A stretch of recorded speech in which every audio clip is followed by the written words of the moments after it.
inconveniencing him. Today we're going to be talking about the murder of Jordan Davis.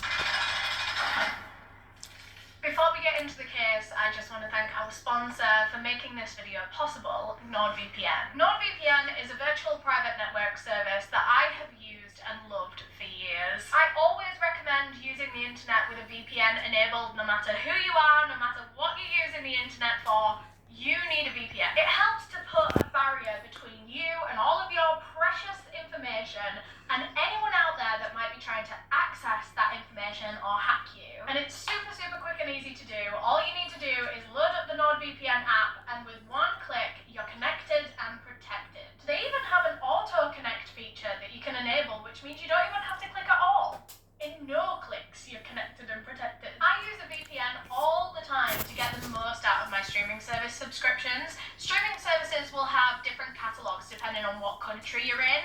So I always like to use a VPN to travel around the world and see what everyone else has on Netflix. Some other countries have really good classic movies that we don't have on our Netflix. It's worth having a look around. It also works for YouTube videos that might be blocked in your country. I know I have faced that issue so many times, especially with my research. I'm always finding that things are geographically locked to me, and a VPN is the best way to get around that. But one of the things I love the most about Nord specifically is their threat protection feature. It blocks intrusive ads and web trackers. It checks things that you download for potential malware. It's so important for your safety on the internet. So not only does NordVPN help you access more of the internet, but it's also a super powerful cybersecurity tool. And NordVPN are very kindly offering you guys an exclusive deal when you click the link down below in the description. That's nordvpn.com/Eleanor. Thanks again to NordVPN for sponsoring this video.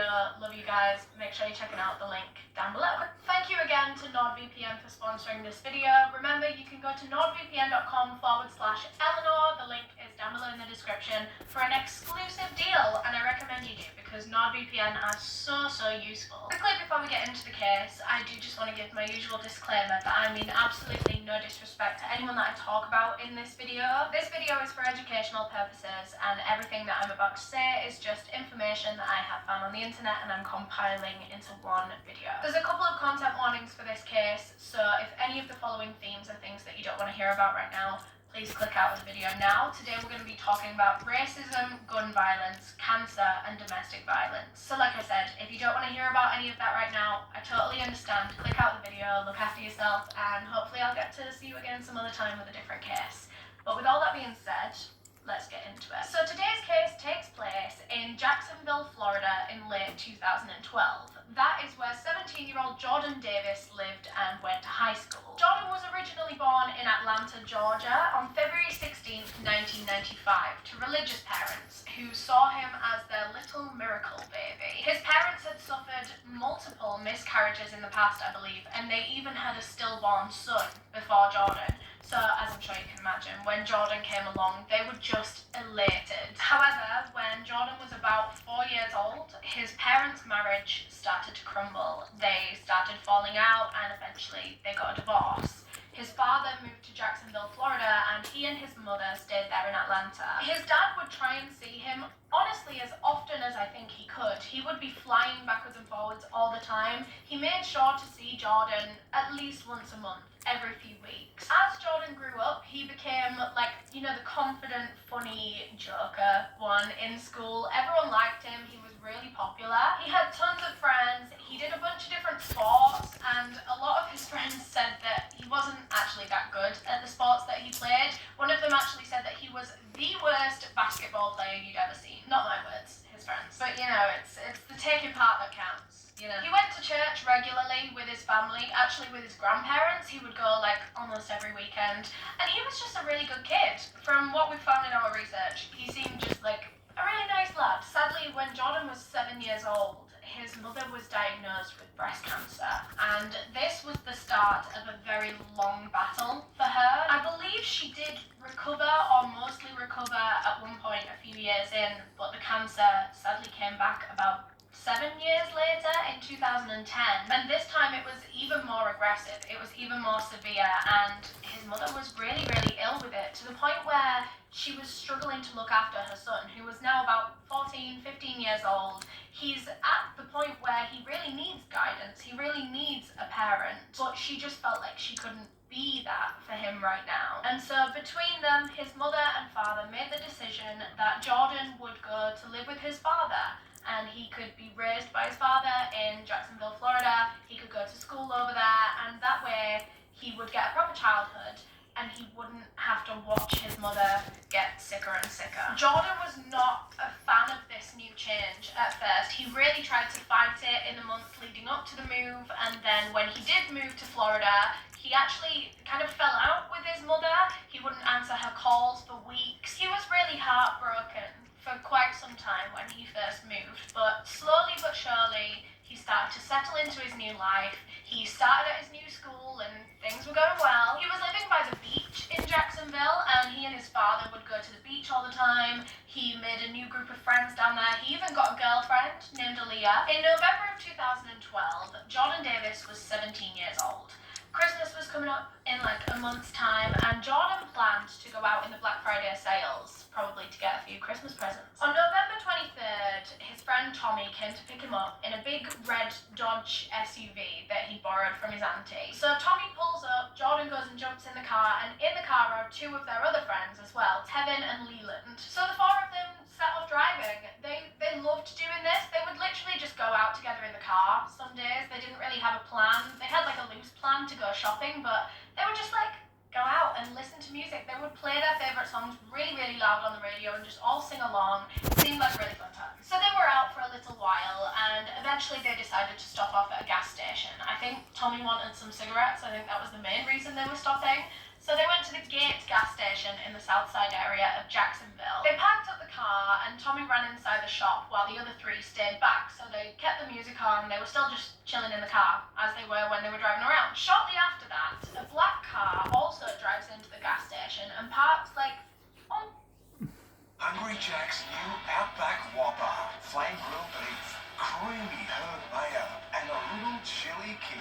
Or try the Outback Jack's fried chicken. Saddle up for the Outback range. The burgers are better at Hungry Jack's. Everyone has a reason to become a blood donor. Because 1 in 3 of us will need blood in our lifetime. So one day, your life might be the reason. almost next to the boys in their big red Dodge SUV. This black car had a man and a woman in it. The woman got out and went into the shop, and the man stayed in the car. Witnesses at the gas station recall hearing a lot of commotion coming from these two cars. So they all start turning around to look, and they've noticed that an argument has broken out between the car with all the boys in and this black car with this man in. The two cars were just shouting between each other, and witnesses were saying that it was escalating very, very quickly. As all of this was happening, Tommy had actually finished in the shop and he was walking back towards the car. I don't think he knew what was going on at this point. Tommy walked over and got in the driver's seat of their car, and then all of a sudden witnesses heard 10 gunshots, 10 rapid-fire gunshots, and then all of a sudden both of these cars sped out of the gas station. First the red car, followed very quickly by the black car. Once that woman had come back from the shop, they also sped off. Barely any of the witnesses could really tell what had just happened. I mean, it all happened so fast. They didn't know what they were arguing about. All these witnesses heard was just a load of shouting and then 10 gunshots. But less than a minute after both of those cars sped out of the gas station, the red Dodge comes speeding back in with the passengers. They had their windows rolled all the way down and they were screaming out for someone to call 911. As they'd initially sped out of the gas station, they realised that one of their group was injured. 17-year-old Jordan Davis was shot in the gunfire. It was Jordan and his friend Leland that were sat in the back of the car, and Leland says that as the car was racing out of the gas station, he had pulled Jordan back from the window, and Jordan had just slumped onto him, collapsed onto him. And that was when Leland realised that there was blood all over him. A wave of panic set over him, and he alerted the other two boys that there was blood and that their friend was injured and they needed help.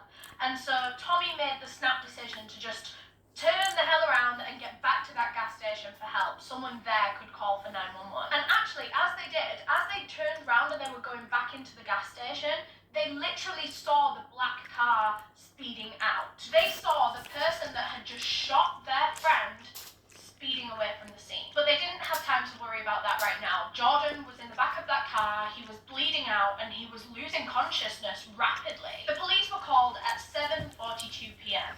3 minutes after the shots were fired. While they waited for emergency services to arrive, people there at the gas station were doing everything they possibly could to try and save Jordan's life. One of them had taken their jumper off and they were using that to stem the bleeding. A few of them had tried performing CPR on him in different ways. By the way, all of this is taking place just on the ground of some parking lot at a gas station. Paramedics and police arrived within 5 minutes of the 911 call being made. Police immediately taped up the crime scene, knowing that the perpetrator had sped away. They'd spoken to people at the scene and they knew that this could be sealed off. Meanwhile, paramedics rushed straight up to Jordan and they were trying to perform CPR on him, emergency CPR. They loaded him up into a stretcher and put him straight on the ambulance to get him to hospital. So right now, at this point in time, Jordan is being sped off to hospital and all the other boys, all of his friends, are still back at the scene and they're all calling their parents, saying what's just happened, where they were, that they were gonna need to go talk to police at the police station and everything like that. And it was one of these boys' mothers that actually got in contact with Jordan's father to break the news to him that his son had been shot. Jordan's father was called Ron, and he was actually retired at the time of this case. However, recently, he'd been picking up just random shifts at a hotel in order to earn some money to help Jordan pay for his first ever car. And it was actually while he was on shift at this hotel that he received a call from Leland's mother letting him know pretty much everything that she knew at this point in time, which wasn't actually a lot. Apparently, Leland's mother was already crying